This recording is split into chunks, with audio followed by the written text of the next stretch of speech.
to this new battle report in which I do a preparation game for the SCGT 2014 that I attended. And in the SCGT there's an interesting comp system as well as a scoring system. So the comp system, depending on what you get, power choices or soft choices, you get pluses or minuses to the comp score, which starts at 5, goes down to 0 if you are a nasty list, and goes up to 10 if you have a very soft list, or a list that nobody is expecting you to take.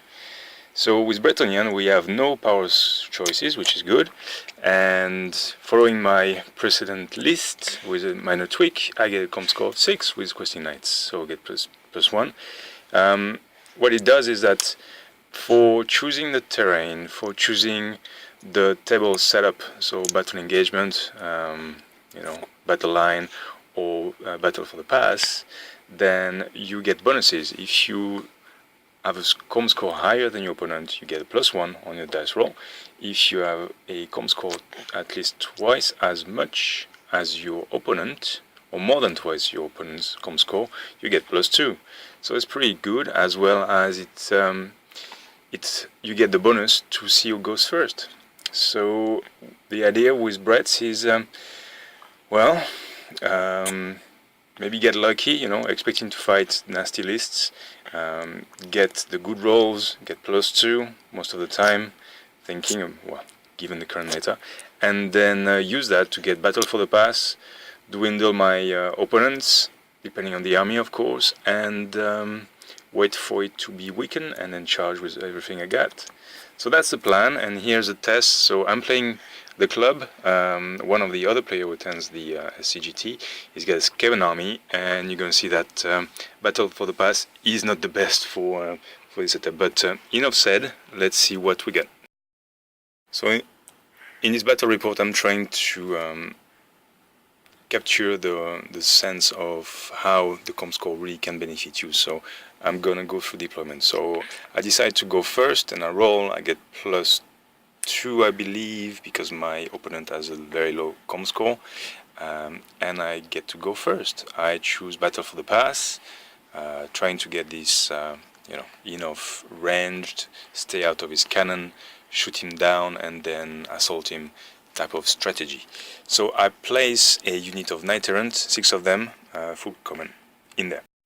My opponent decided to place his Bell with Storm Vermin and his Grey Seer right in the middle on the opposite side. I then place my 8 Questing Knights on the right hand side of the board, behind the tower. He puts his first unit of Slave in front of the Bell. I place my unit of Pegasus Knight on the right hand side of the board, right up to the limit for deployment. He places his second unit of Slave in front of the Bell. I place my unit of Knight of the Realm behind the hill, just next to the Knight Errant in the middle. He put his third unit of slaves in front of the Bell, and then I put my bus of Knight of the Realm next to the Questing Knight behind the tower.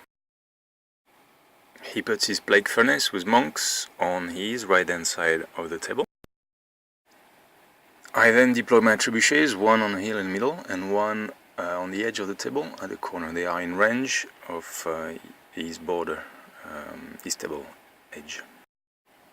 I believe on his turn he puts his characters in his various units. I deploy my archers directly into the tower. He then puts a unit of runners on his left side of the table. And then I deploy my characters, so the Fey Enchantress, the BSB, the Paladin with Heroic Killing Blow, and I believe that's it, are into the Knight Errant lens. The Questing Vow Paladin is with the Questing Knights. The Damsel on Horse goes with the Knight of the Realm, and the Damsel on Foot goes with the archers in the building. And I forgot to take a picture, but he put his artillery in his backline. So of course I get +1 for finishing deploying first. I then have +2 for having more than twice higher com score than my opponent. I get +3 on the roll, and I get to go first because I get a fair enchantress, so she allows me to do that with Bretonnia, which is awesome. The Peg Knights who vanguarded, sorry I didn't have a picture of that, move forward quite aggressively around the other Knight running unit, and hopefully get some flank or chaff off some of his big units, such as the Furnace and the Plague Monk. Sorry. The Damsel level 1 of life casts Flesh to Stone on the Knight of the Realm. The Enchantress casts Throne of Vines. She's not in range to do anything else, so that's the end of Magic Phase. I don't have a picture of the shooting phase, so I assume it was pretty much irrelevant. It was a long time ago. My opponent didn't want me to share the game before the tournament, so sorry about that. But I don't think anything happened in the shooting phase. So on to Skaven turn 1. And you can see here his runners charge my Peg Knights, and he moves the Furnace in order to do provide some support for next turn.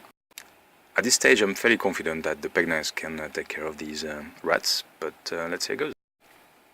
I believe this next shot is about me showing that I did shoot with my trebuchet and didn't get anything, so much for the Battle for the Pass scenario and weakening his army before he gets to me. So back to my opponent's Skaven turn 1, he moves pretty much all his army forward. During his shooting phase, he lands the template on my Knight of the Realm, but I suffer only 1 loss, which I guess I can be fortunate of. And this is the picture, I believe, of his second cannon failing to hit. In combat, I'm not sure what happened there, but I remember it was pretty sour. I lose 1 Peg Knight and I'm still stuck in combat, and as you can see there on the picture, his Plague Monk have enough to just wheel and join the fight, which is not what I expected. In my turn 2, fairly quickly, Magic Phase is irrelevant, nothing's in range. I destroy 1 of his cannon, which is great. The Peg Knights survive the fight and kill the runners, but are stuck. I mean, they're gonna overrun into the monks or be run into the monks, so there we are. I think they're dead. Dead pigeon, that's it. These are dead pigeon.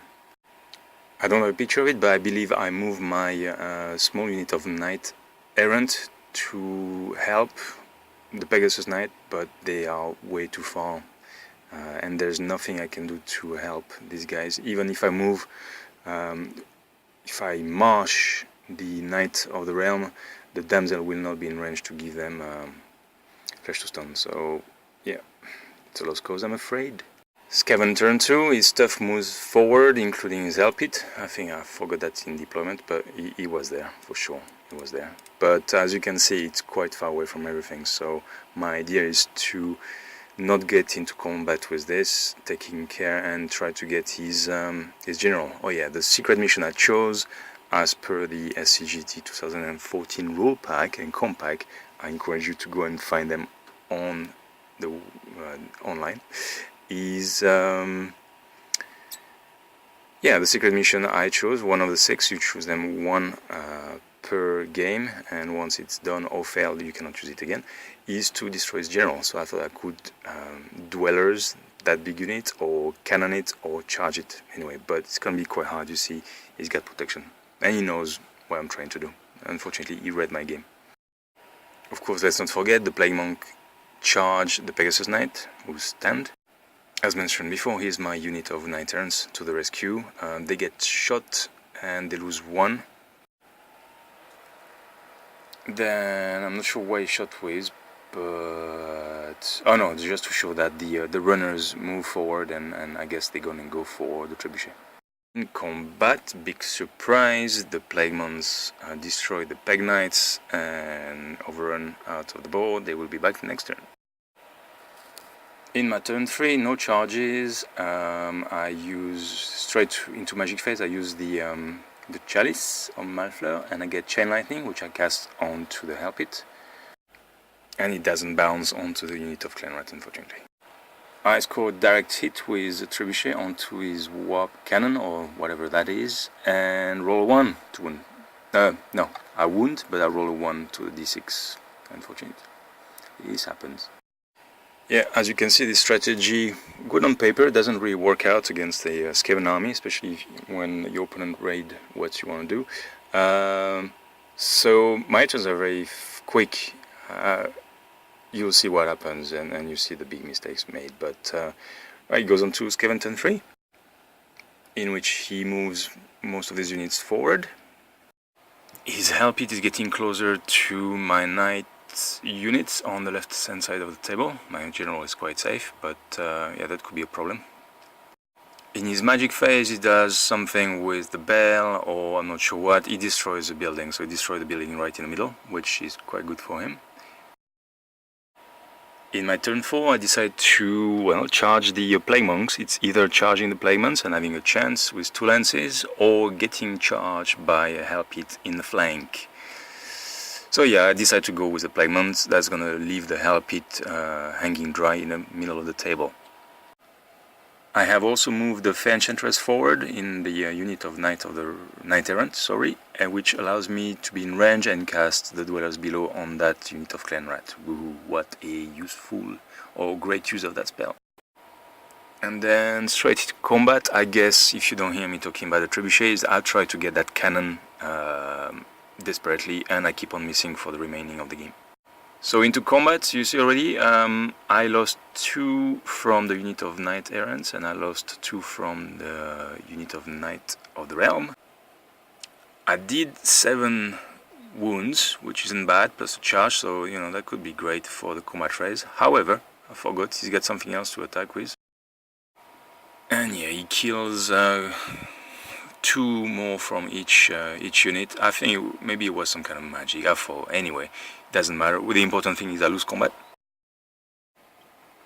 The Knight of the Realm unit, with only 3 guys left and the damsel, run away directly towards the Help It. That's not good news. The remaining Knight Errant sticks, however, and keeps the monks and the Plague Furnace into combat.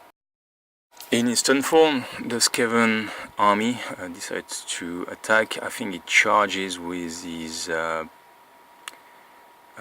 unit of slaves into the fleeing unit of Knight of the Realm. They already lost their war save, so I choose to flee and I get away.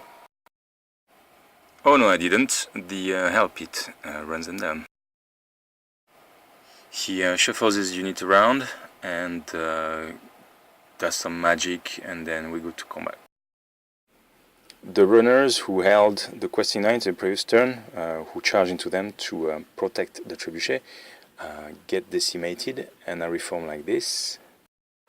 So onto my turn, then realize he's never gonna get closer. His idea was to bait me, to make me think he was gonna come closer, but in fact he's gonna sit in the middle, have his slave protect his general and his bell, have his Help It run amok to my units and stick like this. So I got 2 turns. I need to set up a charge, try to get his general, try to kill as much as I can. But yeah, I've been outplayed basically on this one. So I move my questing knights a bit forward. I move my Fair Enchantress forward as well. And let's see how I get. In the shooting phase, I then try to get the bell. I fell. I kill a few storm vermin, but that's about it. And there, this is my opponent shuffling his units, so he's trying to be comfortably away from my questing knight charge range. He moves his leftmost unit of slaves to block my Fair Enchantress unit. He proceeds to shoot stuff, but scatters away. And then his magic phase is doing the bell, and the bell gets a spell that causes this stupid amount of strength hit on anything which has toughness 7 or more. Just turned out that previous turn the Fair Enchantress had Throne of Vines and cast, or get Flesh to Stone cast on her unit, so they all have toughness, guess, 7. So we look into the thing and he says, yeah, you get stupid amount of damages. But then I challenge him and say, hold on, do I get an armor save? And then we say yes. So I roll, I forgot it was armor save or ward saves. I think I pass a few. The Fair Enchantress is still alive, which is a good thing, but I think I lost about 4 guys in the unit. In my turn 6, I desperately try to kill his general and the bell, and I fail miserably. I think I do kill a few shooting, but I fail to cast Dwellers Below. And then in instance 6, this happened. I forgot what it was. Either it was the bell spell or it was the cannon hitting, but the Fae is not there anymore, so he sniped her, or she died. Regardless, she doesn't get lookouts, so that's what happens. And yeah, he chuffed me up. And there, so according to the rule spike, so he won the game. So he get 25 points. I get 5. And that goes to the score for the table, and then for the decider, he gets his mission right. I failed my mission, I did not kill his general. Then he broke me, he killed enough units, and I get my general, so he get 100 extra points. So well done to him. In hindsight, and after now I've played the tournament, I know, but really I wasn't sure the Battle for the Pass, setup was ideal for me, because ultimately I need to go into combat, and if it's too far, then my supporter units are out of range. So either I deploy everything on one side and I move everything as one big block, after of course I've weakened my opponent, or I simply don't choose a Battle for the Pass. I guess it depends on opponents. Clearly with Skaven it doesn't work as well, because I only have 2 trebuchets. My magic spell range is only 24 inches with Dwellers Below, and sometimes it gets dispelled, or I can cast it. I cannot irresistibly cast it. So yeah, it's a bit tricky. I mean, clearly I've been outplayed there. My opponent knew exactly what I was trying to do, and kudos to him. I guess I get to be ready, or I had to be ready for that at the tournament. So I'm very happy with the list I've got. It gives me enough tool, a little bit of, I know I don't have chaff unit per se, but I do have the archers, which allow me to occupy a building, because there is one mission which is occupy more building at the end of the game than your opponent. I'm gonna struggle with this one, but you never know. But I do have this unit of 6 knight errants, full command, which if I can chaff with, and they're strong enough, they got good armor, they are okay in combat, but they are 6 and they will break steadfast if I charge them into the flank of buses and blocks, in case I end up against a large MSU goblin army, as I've played before, and I really don't like these. Yeah, so we go. I really like the idea of the level 1 of life, rolling first and then keeping the spell, which allows my level 4 of life to have better chance to get the spells I need. So definitely I need Throne of Vines, I need Dwellers Below as much as I can, because it isn't comped in that tournament, which is a good thing, I think, because otherwise, as Bretonnian or not a strong army, what do we do against power units? And if people want to play Death Star, then they have to suffer the consequences, then the risks. I mean, Ogre Death Star, the characters have strength 5, so they're only gonna go away on the 6, so it's highly unlikely, but it will kill enough models so I can then charge the unit with lances and characters. So there we go. I hope you enjoyed the game. As always, leave a comment below if you want to.